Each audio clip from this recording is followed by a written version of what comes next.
Have you ever had that friend who thought that living on a commune or off the grid was going to be such a great idea? I know I've been that person before, but what does that really look like? I mean, I like to bake, and my friends like to bake. I want those friends to live with me in that utopian community.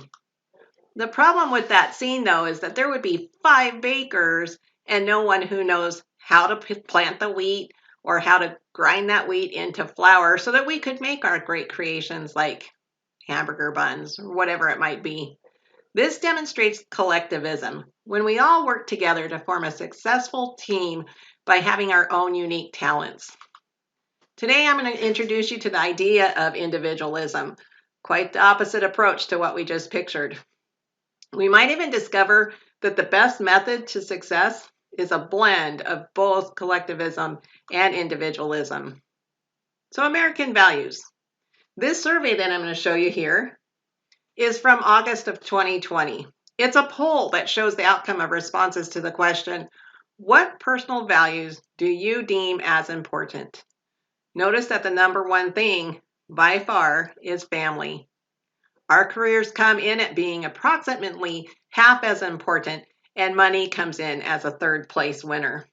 However, I would argue that all of the top three choices have to do with success at work.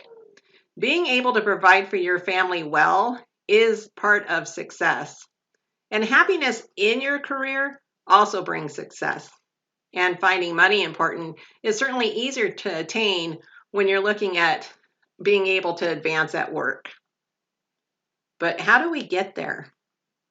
Well, Geert Hofstede, he's the author of Cultures and Organizations. He pointed out, and correctly I would say, that America is a country that's focused on the individual and the success of that individual. We talk about making that winning goal. We value the Academy Awards, winning the Nobel Peace Prize, another famous attribute or accolade, actually. All these things, they're admired and envied, and all of them are won at the individual level. So when it comes to work success, we think of making it to the top dog spot. We think about climbing the corporate ladder and reaching the top. And when we do that, we go one rung at a time, and we typically are getting there based on our own individual efforts, sometimes with the help of our peers, but a lot of times by our own efforts. So who do we know as being a successful American story? Well, there's this guy. You know him. This is Jeff Bezos. He is currently worth $321 million every day. Incredible. And what did he do? He started out wanting to sell books, and he started selling them online. He then branched out to sell music. And then after that, he branched out to videos. And now he has branched out to literally everything under the sun, and then some. What about in the fashion world?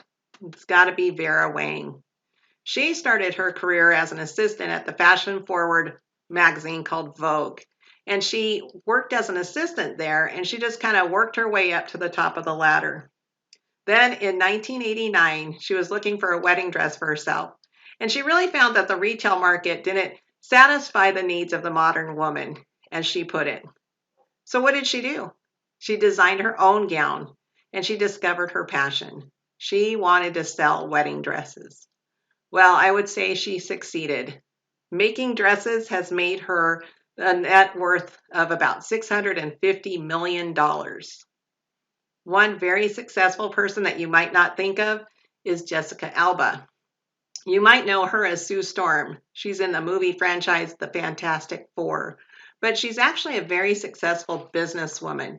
She started a company called The Honest Company, and this company was an online company built off of subscription services for diapers and for wipes. Currently today, that company is worth about $1.5 billion.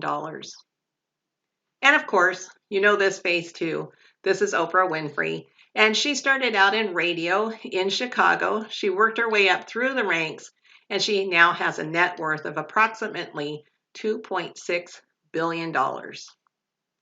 So, what was the path taken by each of these four highly successful people? Well, they started out, each of them, with an idea that they thought would work. They then developed a plan to how they were going to achieve that success. And one thing they all are is highly motivated, and none of them ever gave up. So how did individualism help them rise to the top of their fields? Well, basically, it's the belief in themselves that did that. And what about the skills that successful CEOs employ? What are they? Does collectivism have a place in individual success at work?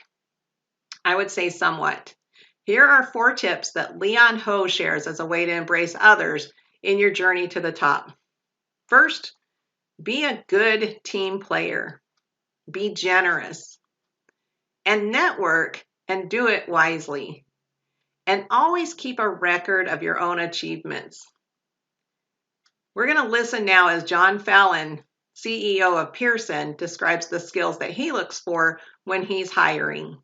Things like learning how to learn, fluency of ideas, the ability to be very sort of creative and come up with lots of different things, the ability to persuade somebody of a different point of view, the ability to teach somebody how to do something, the ability to lead, the ability to empathize, to care for somebody. These are uniquely human skills. I would argue that actually the public institution in our society that does the best job of teaching them is actually universities. Well, what if you work in a collectivism-focused workplace, like Google, for instance? At Google, entire teams are rewarded and each member receives equal praise for their success, no matter what the percentage that they contributed to the work.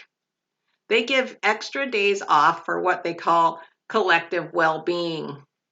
And at Google, they also value their coach-mentor relationship that they've developed. So maybe comprehensive success means learning to acknowledge and embrace both. What if you could change what you define as being successful? Maybe it would be best for you to focus on the overall goal and whether that goal was achieved. And strive to join teams that embrace your strengths and your values. You can always ask leadership too to contribute to you can ask leadership to give you opportunities that will contribute to the success of the company.